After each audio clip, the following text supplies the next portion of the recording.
वशिष्ठ जी बोले, हे राम, जब इस प्रकार कुंभज ने कहा कि चित्त का त्यागना ही सर्व त्याग है, तब शिखरध्वज ने पूछा, हे भगवान, मैं चित्त को कैसे स्थित करूं? अब पहले चित्त का त्याग करना है।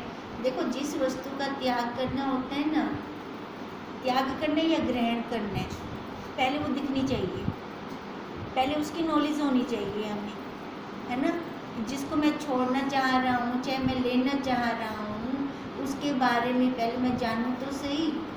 अब वही कह रहे हैं शिखरध्वज कि मैं चित्त को कैसे स्थित करूं? है तो पड़ा चित्त, अब छोड़ना है ना, कैसे, विधि कौन सी है उसको छोड़ने की? उससे पहले तो दिखे मेरे को, पहले दिखेगा तभी तो मैं उसको अलग कर सकूंगा। कहते हैं चित्त को स्थित कैसे करूं? चित्त संसार रूपी आकाश की धूल है। अब जैसे आकाश के अंदर धूल उड़ रही होती है, उसको हम रोक भी नहीं सकते, हमें दिखती भी नहीं है कहाँ पे है, मैं रोक दूँ उसको वहाँ पे। कहते हैं चित्त ऐसा है, पता नहीं चलता कहाँ से कहाँ पहुँच जाता है वो। संसार रूपी वृक्ष का निवासी चित्र रूपी वानर कभी स्थिर नहीं होता।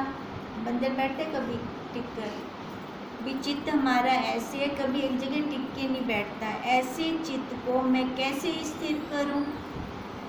तब कुंभज ने कहा, हे राजन, चित्त का रोकना तो सुगम है। अब बताओ, उनको सुगम लग रहा है? राजा कह रहा है बंदर की तरह है, एक जगह से दूसरी जगह वो छलांगे मार रहा है, और कुंभज कह रही है चित्त का रोकना तो बहुत सुगम है, बहुत सरल है। नेत्रों के खोलने और मूंदने में भी यत्न करना पड़ता है, उसको रोकने में कोई यत्न नहीं है, परंतु चित्त के रोकने में कुछ यत्न नहीं। हाँ, दीर्घदर्शी को ये सुगम होता है। अब ये सुगम किसके लिए होगा? जिसकी स्थिति ऊंची होगी, जिसकी एकाग्रता होगी, जिसकी दृढ़ता अपने स्वरूप में होगी, उसके लिए ये बहुत सुगम है। और अज्ञानी को कठिन है। क्यों? क्योंकि वो तो बाहर की तरफ जा रहा है। जिसकी वृत्ति अंतर्मुख है उसको तो कुछ और दूसरा भासता ही नहीं। वैसे भी संसार में हम अपना उदाहरण लें, जहाँ हमारी वृत्ति एक जगह टिक जाती है, चाहे आसे पासे कोई बैठा हो ना, उनका भी नहीं पता चलता। तो ये तो जब अपने स्वरूप के अंदर चली जाती है, अपने आप में आ जाती है, तो वहाँ पर तो कितना ही आनंद आ जाता है, फिर बाहर वो क्यों जाएगा? अज्ञानी को कठिन है। जैसे चंडाल के लिए पृथ्वी का राजा होना और तृण के लिए सुमेरु होना कठिन है, वैसे ही अज्ञानी के लिए चित्त को रोकना कठिन है। अब अज्ञानी कौन है? जिसको देह में आसक्ति है, जो देह के ऊपर बैठा है। राजा ने पूछा, हे देवपुत्र, पर्वत तोड़ना कठिन है तो भी तुम्हें टूट जाता है ना? भले कठिन है पर्वत तोड़ना, तो भी तो वो टूट जाता है, परंतु मन का रोकना तो अति कठिन है। अब राजा क्या कह रहा है? बालू के रेत के कण तो मैं गिन लूँगा, पर मन के अंदर जितने संसार आ रहे हैं जा रहे हैं वो नहीं मैं काउंट कर सकूँगा, वो गिनना बहुत मुश्किल है। जैसे बड़े मच्छ को बालक नहीं रोक सकता, वैसे ही मैं चित्त को नहीं रोक सकता। अब ये कौन बता रहा है अपनी दशा? राजा बता रहे हैं शिखरध्वज। हे देवपुत्र, तुम कहते हो कि मन का रोकना सुगम है, पर मुझको तो ऐसा कठिन लगता है जैसे अंधे पुरुष को लिखी हुई मूर्ति नेत्रों से नहीं दिख पड़ती। अब कैसे? अब उसकी नज़र हो अंदर मुड़ने की, तभी तो उसको मन रोकना आए। मन कौन रोक सकता है? पहले हम ये विचार करें। जो अंतर्मुख होगा, वही मन को रोक पाएगा। जो देखो बाहर मंदिरों में जाते हैं, भक्ति करते हैं, जप तप करते हैं, उनके लिए भी थोड़ा मुश्किल है मन को रोकना, क्योंकि वो बाहर की तरफ जा रही हैं। जो अंतर्मुख होकर देखेगा, अपने आप को देखेगा, उसके लिए मन रोकना बहुत सुगम है।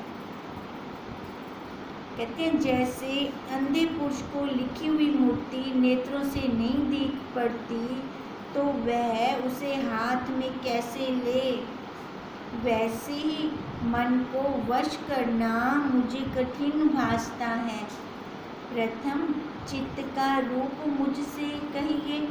अब राजा ने कहा मैं मन को तू सताग्रता कि मन को वश कर गए, है ना, मन बंदर की तरह है, उछलता रहे अंदर।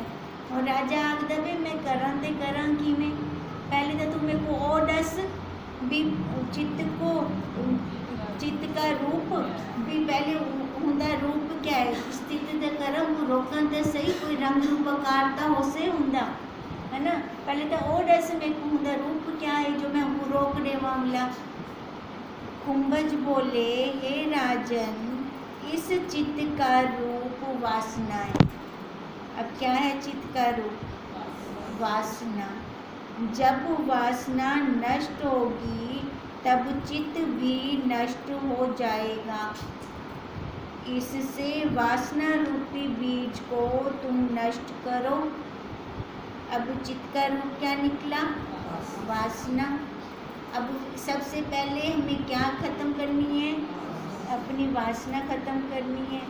तो चित्त रूपी वृक्ष नष्ट हो जाएगा, वासना खत्म थी, चित्त अपने आप खत्म थी गया, और ना कोई फिर डाल रहे ना कोई फूल फल लो। जब वृक्ष ही खत्म तो ये डालें टहनियाँ ये कैसे रहेंगी? यदि डाल को काटेंगे तो वृक्ष फिर होगा। मूल जड़ खत्म करनी है। अब जड़ क्या है? वासना, इच्छाएं, अपने आप को देह मानना, ये मूल जड़ है, इसको ख़त्म करना है पहले। कहते हैं अगर हम ऊपर से टहनियाँ ख़त्म करते रहेंगे तो नहीं ख़त्म होगा। अब टहनियाँ ख़त्म करने का मतलब क्या है? अब टहनियाँ ख़त्म करने का मतलब है, अब मैं कह रही हूँ मैं माँ नहीं हूँ, सब तो पहले तो माँ तू ता बन सी जब तू शरीर हो सी मेरे वाले, हाँ मेरे वाले खत्म करेंगे तो मैं तो खत्म नहीं हुई ना। हाँ, अगर मैं को खत्म करेंगे तभी मेरे वाले खत्म थी से, है ना। अब सबसे पहले तो मैं खत्म होनी चाहिए हमारी। अब मैं खत्म होगी जब मेरी, तब मेरे वालों को मैं काउंट ही कैसे करूँगी? मैं उनको कह ही नहीं सकती फिर तो। अब यही कह रहे हैं कि अगर डाल काटेंगे तो वृक्ष खत्म नहीं होगा, क्योंकि डाल के काटने से वृक्ष नष्ट नहीं होता।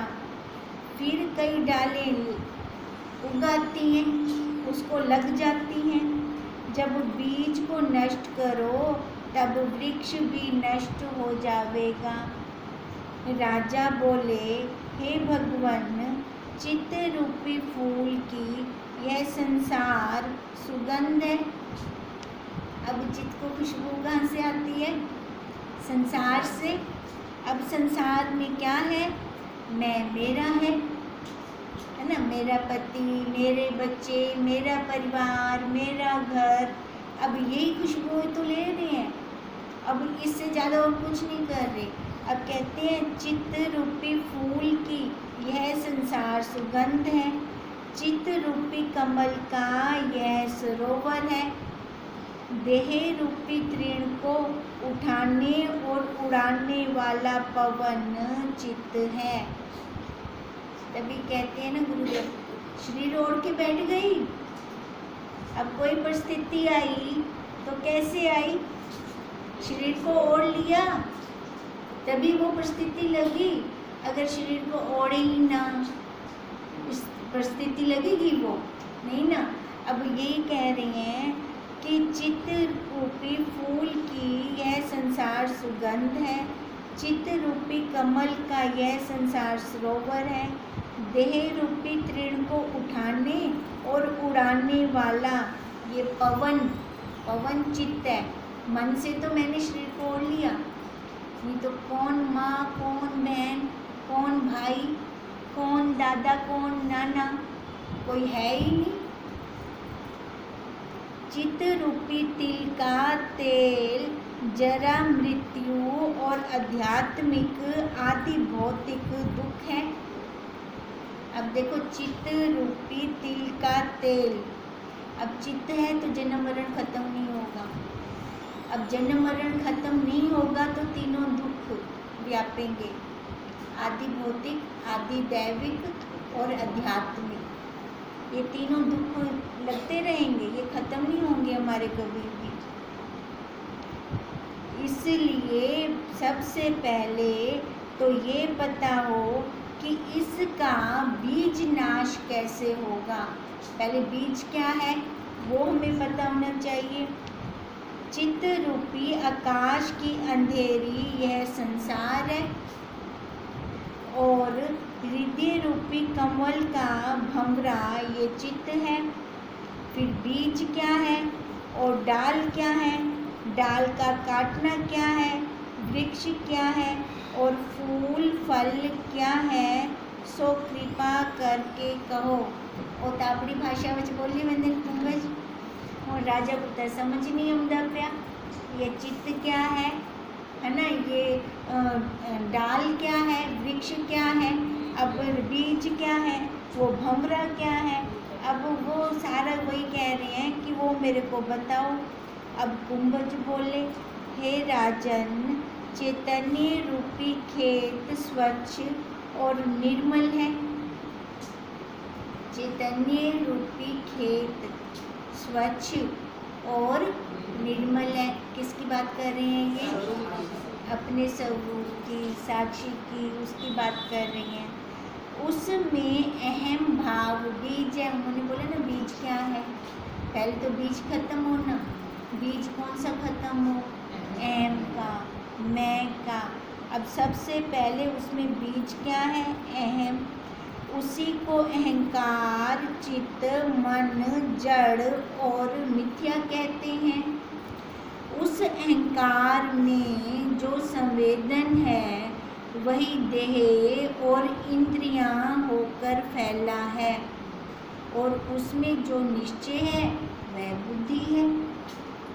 अब देखो, अब पहले अहंकार खत्म होना है। अब अहंकार के अंदर जो फुन्ने उठते हैं ना, अब किसी ने कुछ कह दिया, लग गया, ठीक है। अब वो लगा तो कैसे, मैंने इसको कुछ माना तभी मेरे को लगा ना वो। अब आगे तो ये तो ही कहना या तो मनिया क्यों, तो इसका मतलब अभी बीज खत्म नहीं हुआ। सबसे पहले अहंकार रूपी बीज खत्म हो। कहते हैं उस अहंकार में जो संवेदन है वही देह और इंद्रियां होकर फैला है। ये देह होगी ना सारी, इंद्रियां हो गई, ये वृक्ष टहनियाँ हो गई इसके, ये सारे फैले पड़े हैं, गुच्छे भी बीच में हैं पड़े। कहते हैं और उसमें जो निश्चय है वह बुद्धि। अब निश्चय क्या, जो मैं नाम रूप आकार वाली हूँ, मैं माँ हूँ, मैं पत्नी हूँ, मैं बहन हूँ, मैं नानी दादी, पता नहीं कितना कितना हमने निश्चय कर रखा है इसके ऊपर। कहते हैं उसमें जो निश्चय है वह बुद्धि है।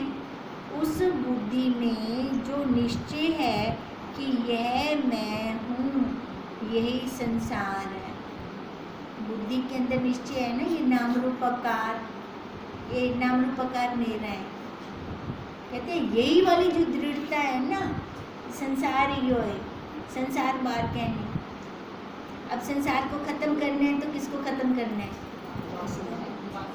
हाँ, जो इसके ऊपर अहंकार कर रखे हैं ना, ये नाम रूप आकार मैं हूँ, इसको खत्म करना है। संसार अपने आप खत्म। एक धागा खींचेगी ना, वे सारे में ढैप से एक धागे को खड़ा कर दूँ ना, सारी मूर्तियाँ उठ खड़ से मिला।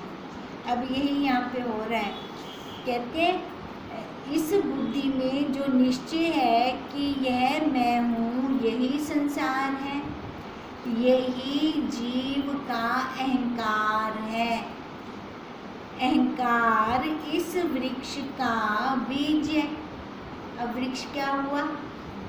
ये देह, ठीक है। इसका ये देह रूपी वृक्ष का बीज क्या?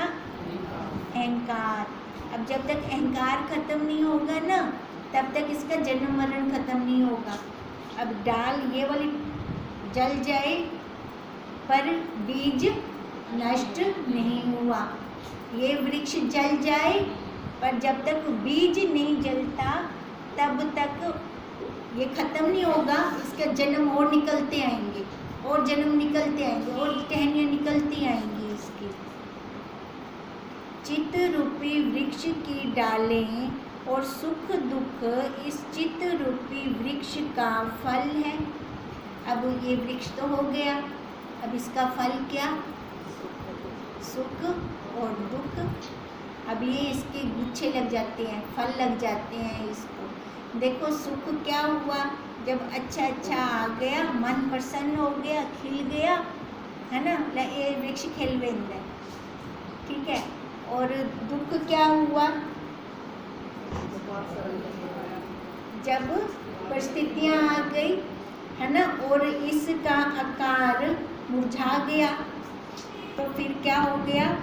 ये इसका दुख हो गया। देखो ये लटक जाता है, फिर ये वृक्ष लटक जाता है, ऐसे मुरझाया मुरझाया हो जाता है, ये इसका दुख हो गया। अब ये कहते हैं कि सुख दुख इस चित्त रूपी वृक्ष के फल हैं। हे राजन, एकांत में बैठकर ये सोचना।